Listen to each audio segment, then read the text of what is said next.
It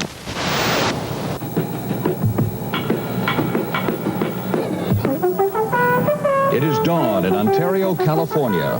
The early morning fog hasn't deterred the workers and the watchers. They're all here to see what's been called the world's fastest sport.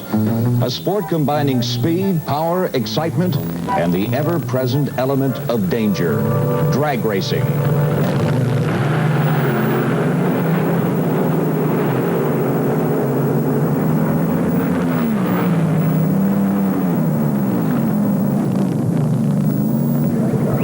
Everybody, and welcome from the Ontario Motor Speedway in Ontario, California. This is the 14th Annual World Finals of Drag Racing. I'm Frank Lieber, along with former champion Carl Olson, and last chance to win a national title for some of these guys. It certainly is, Frank. This is the last event on the National Hot Rod Association schedule, and the prize money at this event is hopefully going to carry some of these guys through a long, cold winter. This is a racer's racetrack, the quickest and the fastest in the world, some say. It certainly is. It's generally regarded by the racers as the finest drag strip in the world, although a number of competitors have had some difficulty here in qualifying this weekend. Well, we're going to be looking at competition in 3 categories today. We'll look at the funny cars, we'll look at the pro stocks, and, of course, the big guys, the heavyweights, the top fuel dragsters. And right now, let's meet some of the top fuel drivers. I'm Gary Beck. My race car is from Edmonton, Alberta, Canada, and I live in El Toro, California. I plan on winning the World Finals today. Richard Tharp, Dallas, Texas. I'm here trying to win the World Finals for the first time. My name is Rob Bruins. I'm from Bremerton, Washington. It's my first time I've ever qualified at the World Finals, and we're looking forward to finishing very well. And a lady who didn't finish too well in the 1978 World Finals, Shirley Muldowney, who was eliminated in the first round. The most successful woman driver in the history of all motorsports. This is Kelly Brown, the Cinderella story of drag racing in 1978. After a 5-year layoff, he won 4 national events, was eliminated by Rob Bruins in the opening round. Quarterfinal action now. Richard Tharp of Dallas, Texas against Jerry Ruth of Seattle, Washington. And they're about to go through the burnout procedure. You might explain that, Carl. Yeah, they pull into 2 puddles of water back in the bleach box about 20 feet behind the starting line, spin the tires very hard. You can see the car jump up as the tires expand in circumference. And the surface starts to smoke as they superheat it for better traction. Clean all that residue off. There's no reverse gear in these top field dragsters, so then they have to push them back to the starting line. That's what they're doing right now. 18-inch tires, they are huge. Yes, and they're backing these tires right up over the marks left on the burnout, so you're having a hot rubber to hot rubber surface to run on. And we're ready now for the staging procedure. The drivers pull the front wheels up into a set of photocell beams, hesitate, and then roll another 6 inches until they're staged and ready to run. Initial reaction is everything as they take off, and Richard Tharp well in the lead and coasts in with the victory. Richard Tharp, parachute out there to stabilize the car. Fine time. Looked like he burned some pistons on that run, Frank. I'm sure he'll have some work to do. One of the legends in drag racing, Big Daddy Don Garlits from Seffner, Florida, who set the top fuel mark of 5.63 back in 1975. Don's the undisputed king of the dragsters, the winningest driver in top fuel history. Quarterfinal action here. He's racing Larry Dixon out of Van Nuys, California, local boy who's been running around the country very well this year. Rolling Thunder, and they take off, and it is Big Daddy Don Garlits with the lead. And the victory for the winningest driver in top fuel racing history, time of 6.22. Take a look at one of the rising young stars of drag racing, Rob Bruins of Bremerton, Washington. He's one of the favorites. Why does he drive a top fuel dragster? I love it. I've driven both dragsters and funny cars, and funny cars are a lot of fun to drive, but the top fuel cars are fun to race. I mean, it's open wheel, and you're side by side, and there's nothing more exciting than going down the racetrack and look over and see another set of spoked wheels next to you at 240 miles an hour. It's just neat. It's Bruins and Dave Uhara, whom some have called the world's oldest living kamikaze pilot. Staged and gone. Oh, Uhara breaks traction right there, and Rob Bruins is not going to be caught this round. Rob Bruins, the winner in this round of competition. Fine time of 5.95. That's 240 miles per hour.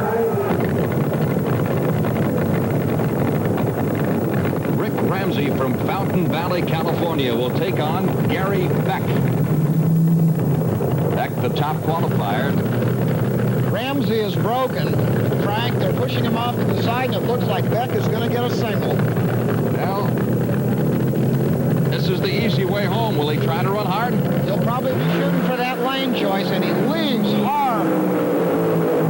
Top time gives you the choice of the lane in the following round, and that is a fine time. Great run by Gary Beck as Ramsey's being pushed away. Here's Carl. 5.81, Gary. Low elapsed time of eliminations. You got a single. It didn't look like you needed it. Well, we want to run lane choice, and we're still working on this engine. We'd like to keep running it down in there. These guys are tough. It's busy time in the pits, Carl. Richard Tharp putting the Candies and Hughes car together for the semifinals. Everything's looking good. Down now to the round of 4. Rob Bruins and Big Daddy Garlitz, the young lion and the old lion, for supremacy in the world finals of hot rod racing. Center stage.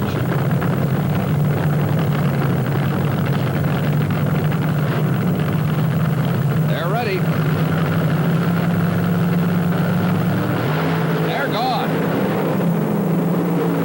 It is Bruins' turn this time. Rob Bruins defeats Big Daddy Don Garlitz in the semifinal round in the time of 6.08 seconds. A big victory for the Washington youngster and a very happy crew. The other semifinal round, Richard Tharp taking on Gary Beck. Tharp from Dallas, Texas. Beck, former Canadian, now lives in El Toro, California. There they go. Oh, and Richard Tharp is way out of shape. Almost got across the center line. What happened? Looked like he broke traction with one tire, and it drove the car sideways. Let's take a look at it again. Has he a reputation for doing this, Carl? Yes, as a matter of fact, he always puts the car right on the ragged edge, but never seems to go over. So Richard Tharp, driving the Candies and Hughes entry, is out of the competition in the semifinal round. Coming up next, funny car elimination. Back now to the world of funny cars and one of the classic matchups, the Snake and the Mongoose. Don Prudhomme and Tom McEwen, and they've been dueling forever, Carl. This is the oldest rivalry in drag racing. Every race these guys have is a classic. Quarter-final action here in the funny cars. These are nitro-burning engines. Cost you about $10.50 per gallon. You think inflation is bad in the regular cars? There they go. It looks like it's Tom McEwen with an upset victory, and from the reaction of the crowd, it appears to be a very popular victory. Certainly is. This repeats the victory McEwen had over Prudhomme at the U.S. Nationals over Labor Day weekend, and it's just almost unheard of. Frank, anytime you see smoke or haze off the tires, it means the driver's lost traction. So the Mongoose is in the semifinals. Here's Carl with the winner. 6:23 in the right lane is very impressive, Tom. Yeah, I was happy with that. I was hoping I could run a low 20 because I thought the way the track was going, you can't go by the drag strip for these things. And I was hoping he'd make a mistake and keep it steady all day. And I didn't think the track would hold another O with him. That's what I was hoping for. Miracle still happened. A disappointed Don Prudhomme, the winningest drag racer of all time. Now, let's meet the other semifinalists.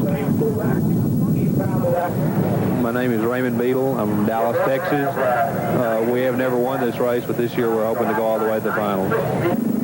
My name is Denny Savage. I'm from Mission Viejo, California, and we're here trying to win our second NHRA national event this year. Hi, I'm Gordy Bonham. I'm the defending World Finals champion. We're here to do it again. Of all the dragsters, the funny cars could be described as the most dangerous because of the engine location, which is in front of the driver. Here's an example involving a young man by the name of David Benjamin from Albuquerque, New Mexico. Frank, the danger in these cars is fire.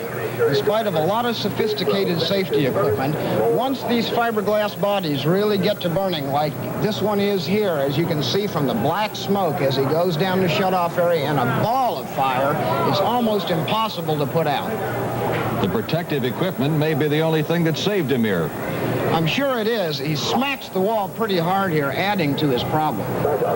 So how, might you ask, could a man survive a fire like this? The intensity of this funny car fire was tremendous. You can see the damage done to the driver's protective clothing. But the important factor is that, as you can tell by the T-shirt the driver was wearing, very little of the heat was actually transferred to him. Benjamin suffered serious burns, but is recovering.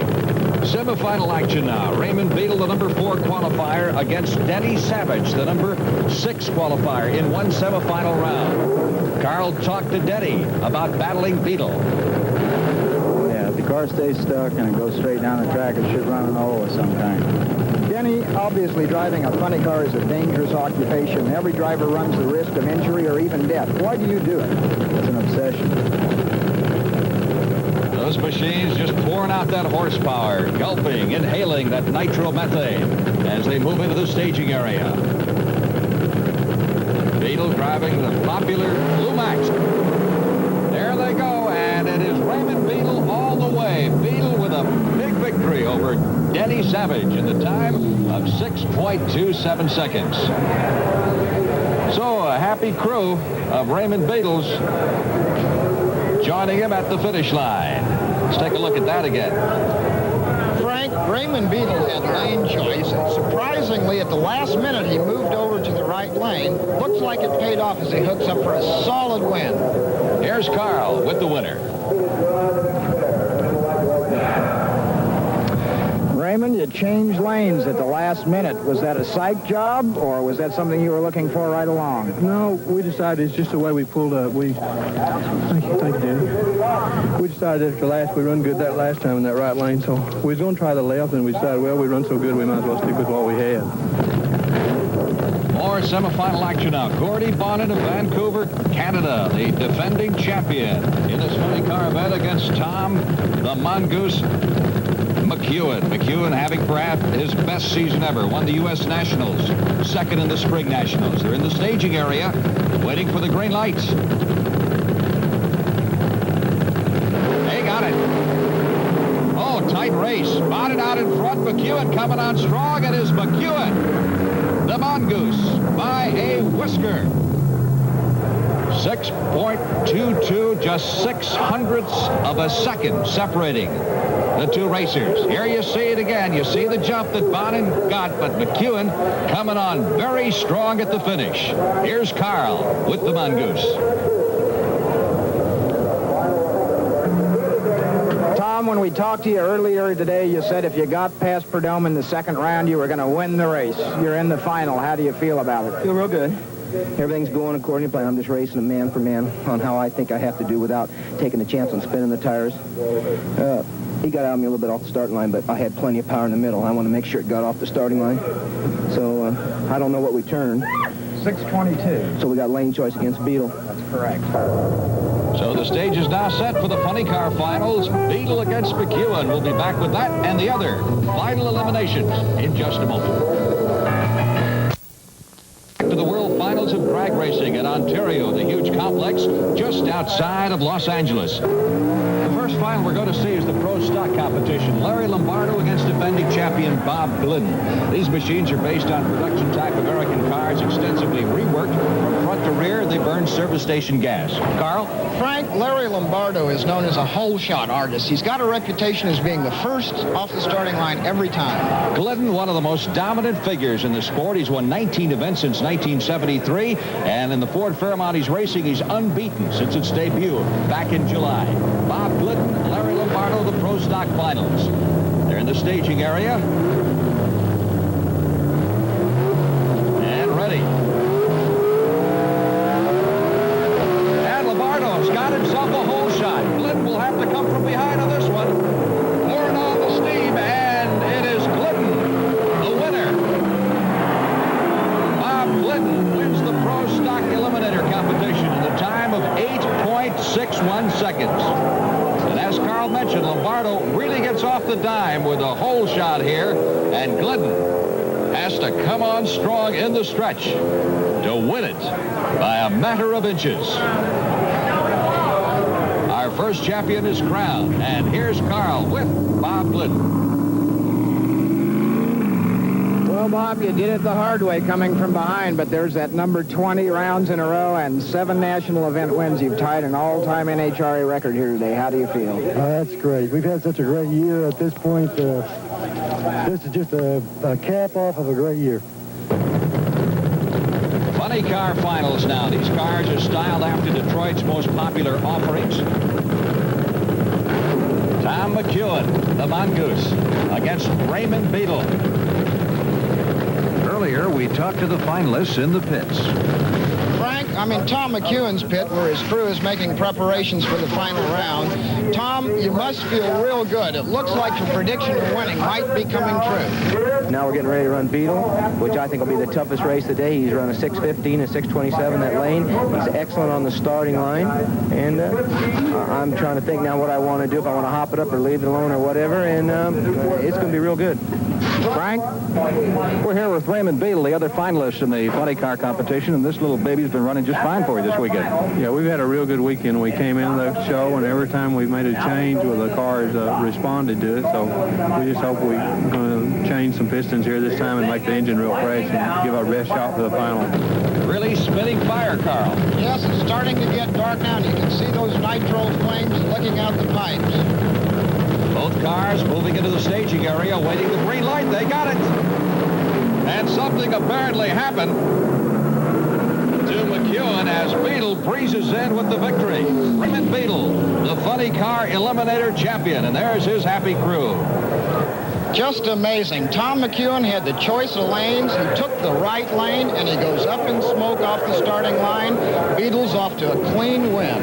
Anything unusual happened back there in the starting line? Well, I hate to say it, but that's probably our sorriest run of the weekend. We dropped the cylinder again, but I don't know what happened to Tom. He must have smoked the tires. Y'all probably know more than I do. You took off pretty good, though. Yeah, the car left good, but it went out and it dropped the cylinder, and it just never did pick it up. So, like I said, we ran good and we won, so that's all that counts. This has got to be the climax to a great year, which started kind of slow for you. Well, not kind of slow. It's probably the worst year we've ever had.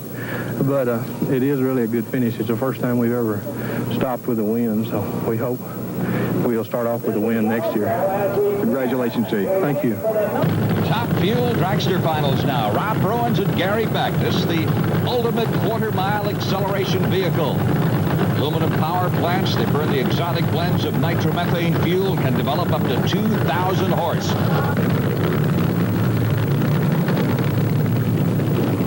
6 months ago, nobody outside the Pacific Northwest had even heard of Rob Bruins. All of a sudden, here you are in your 3rd NHRA National Event Finals in a row. Are you ready for this race? Oh, I think we're ready, yeah. The car's been running real consistent. It slowed down a little that time. We had a little equipment failure, but I think we're ready, yeah.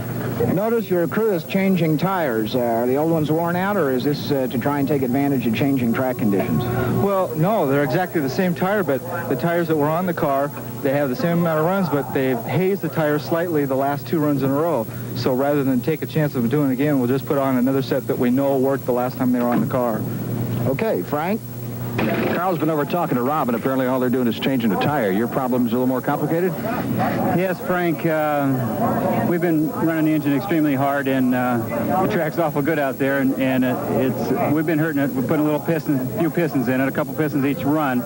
And well, the air's cooling off, it's getting better each round, and we're just not quite keeping up on the tune-up. But we don't want to change it too much because we don't want to slow down either. You got the lane selection here in this final eliminator. Which way are you going to go? Well, I hope the good one. And Beck has apparently got some problems, Carl. Frank, that's Buster Couch, the official starter over there. It looked like he may be getting to give Gary Beck the cutoff signal. Now, let's see what happens here. Yes, I think he did. He's wildly motioning to the crew to get back. And Bruins here will go at the single round. An easy victory in the world final for young Rob Bruins. And left at the starting gate with no place to go and trying to figure out exactly what happened, Gary Beck and his crew. Meanwhile, a very happy but very exhausted Rob Bruins winning his first World Finals title ever. Beck extremely disappointed. Here's Carl with our Top Fuel winner. Just tell us what your feelings are right now. Well, I was I was kind of down before the race, or before the final, because I really didn't feel I had that much of a chance to win this deal. I knew that the car's been running competitively and very good, but Gary just had a barrage of outstanding ETs today, and this, I just can't believe this. This is even better than the Fall Nationals, and that was right at home. Remember the name Rob Bruins. He's reached the pinnacle here in the World Finals and certainly has a bright future ahead of him. Our congratulations to Rob and all the World Finals champions crowned in this 14th annual event, climaxing a great weekend of racing.